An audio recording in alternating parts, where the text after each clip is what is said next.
Hi, my name is Nick Stover. I'm a local landscape photographer based in San Luis Obispo, and I'd like to invite you to the upcoming webinar on critiquing your own work. Do your images say ultimately what you want them to say? So some of the things we'll talk about are some common mistakes in images. What are some recurring themes I've seen in my own work, things I've learned kind of over the years, or things I've seen in clients' work of repeated things that are like, errors or possible opportunities for improvement. What are the different types of compositions? We'll talk about different structures, what those convey, when you might want to use different ones. How does the eye travel through an image?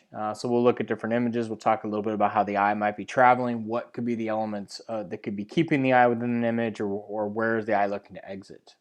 What are the most effective patterns in an image? So how you can look at patterns oftentimes in images to see how things travel or pass through.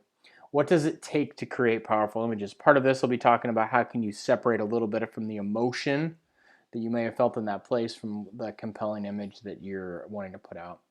What is the real subject of your image? Talking about that. Where do you want the viewer to focus and what can you do to possibly bring that out?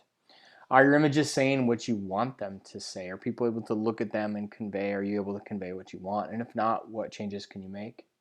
And then how do you decide what images to process and select as final images when you come back with hundreds of images on a memory card? What are the ones that you want to put forward, and how do you weed through all of these images to find out? I'll also be looking through your images and providing feedback, so please submit those to nick@stoverphoto.com. That's NIC@stoverphoto.com. Look forward to seeing you. Thanks so much.